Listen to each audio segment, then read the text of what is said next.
A interprofissionalidade, ela é algo que está aí colocado desde a década de 80, não só na área da saúde, é pensando em todas as áreas. Se a gente tem a interdisciplinaridade, pensando a partilha dos conhecimentos, dos saberes, entre várias áreas do conhecimento, a interprofissionalidade é o aprender a trabalhar junto, né. Então, trocando bem miúdos, e como a saúde é uma área bastante aplicada, nós estamos o tempo todo formando alunos e na prática com eles. Lógico que tem outras, tem várias outras profissões que também têm formação na prática. Então a interprofissionalidade, ela trabalha dessa forma, como vários saberes juntos em prol, de um plano terapêutico para um usuário, e no caso, o usuário com excesso de peso ou obesidade, em que aqueles vários saberes compartilhem um plano de terapêutico centrado nas necessidades dessa pessoa e da sua família. Então, são olhares que não basta só o médico, mas inclusive o enfermeiro, o psicólogo, o professor de educação física, o fisioterapeuta, o nutricionista. Então, assim, assistente social, vários olhares, vários saberes que juntos, quer dizer, vão aprender a trabalhar juntos, porque a gente não sabe, fala-se muito no trabalho em equipe, mas geralmente é eu-quipe. E também a interprofissionalidade, ela vem no contexto de forçar mudança na formação. O que é que eu quero dizer com isso? A formação em saúde, aí pensando a minha área, ela é bastante fragmentada, ela é bastante unidisciplinar. Então, quando eu caio na prática com meu aluno, isso a gente vê cotidianamente, só lhe dando exemplo, eu estou numa unidade básica e aí tem alunos de medicina, aí tem técnicos de enfermagem, aí tem alunos de nutrição ou de odontologia, de várias áreas. E simplesmente é cada um com seu professor no seu quadrado, sem qualquer integração. E pior ainda, se forem de instituições diferenciadas. Aí que é mesmo cada um no seu quadrado. Então, a interprofissionalidade, ela vem fomentar a educação interprofissional nessa perspectiva de mudança na formação em saúde.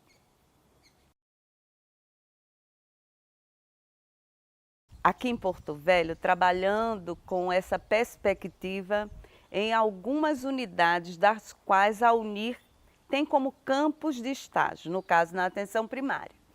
Então nós temos hoje um exemplo, a unidade que eu vou muito, que se chama José Adelino, em que tem equipes, tem pessoas lá, profissionais, que estão fazendo mestrado em saúde da família, outro é o Apunian e outro é o Agenor de Carvalho e o Nova Floresta. Essas pessoas fizeram ou estão fazendo mestrado em saúde da família conosco e viu a parte teórica importante da interprofissionalidade, não é? Do trabalho em equipe e a dificuldade que nós temos. Então, elas passam a ser multiplicadores. A gente entra com a perspectiva de educação permanente, fazemos algumas oficinas com a equipe, escutamos os conflitos, a dificuldade, que é outra coisa que a gente também não sabe trabalhar com conflitos, não é? A gente precisa mudar muitos aspectos. E no cotidiano, quando a gente está com essas pessoas, a gente começa então a mostrar possibilidades de mudança. Então, um exemplo, pegamos um caso que a gente chama casos complexos na APS, que é aqueles multifatoriais. Então, tem um obeso que tem um problema sério lá, uma pessoa obesa que tem uma família altamente desestruturada, que não dá o apoio necessário, e essa pessoa também estava com vícios em outras drogas. Então, assim, uma complexidade muito grande. E isso não envolve apenas a atenção primária. Quando a gente diz que ela tem que ser a coordenadora do cuidado, a gente tem que levar para outro ponto de atenção, Então, esse foi um caso complexo que a gente mostrou à equipe que, se trabalhar nessa perspectiva interprofissional do cuidado a esta pessoa, sem críticas, sem estigmas, sem julgamento. Então, eu tenho que respeitá-lo na sua singularidade, eu tenho que aprender a lidar com ele, eu tenho que pactuar o cuidado com ele, o que ele pode, o que ele quer. E eu não tenho que impor nada. Então, se a gente não tiver esse pacto e essa ação de vínculo e de confiança, nós não conseguiremos muita coisa.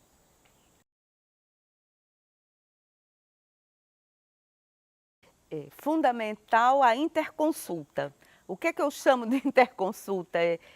Não precisa ser todos os profissionais, mas pelo menos se na APS nós temos o dentista, o médico e o enfermeiro, não tem residentes ou não tem um nutricionista, um psicólogo, pelo menos esses 3 profissionais, juntos em algum momento, conversando com essa pessoa, mas já com uma formação de entender o que é a interprofissionalidade. Respeitar esta pessoa na sua singularidade. Ele vai ter demandas específicas, ele vai ter necessidades específicas e trabalhar a família.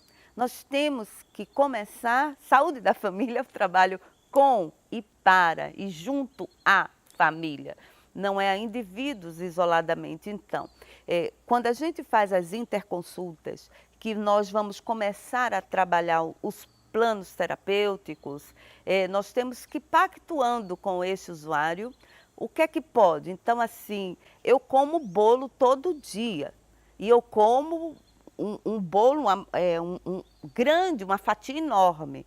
Ok, é possível comer uma fatia menor 2 vezes na semana e as outras 3, o resto da semana, a fatia grande?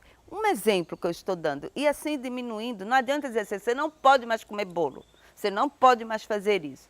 Não adianta a gente ficar de uma forma, que isso é bem a cara do profissional de saúde, nossa, unilateral. Você vai ter que fazer assim, você tem que fazer assim. E outra, assustando o usuário. Se você não fizer, você pode ficar assim, você pode até morrer. Então, assim, quando nós falamos em como a gente tem que estar atendendo, que dicas eu posso dar? A primeira coisa é a gente refletir sobre nossa postura enquanto profissional. Como que nós podemos mudar a nossa forma de olhar esse outro usuário e conseguir trabalhar com ele,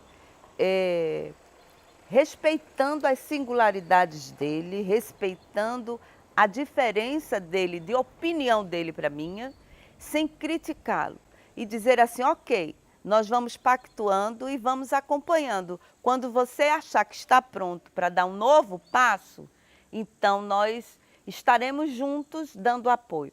A gente tem que saber motivar. Se nós não soubermos motivar, e eu estou falando aqui de um caso específico enquanto obesidade, mas isso se aplica a vários outros aspectos, principalmente álcool e droga.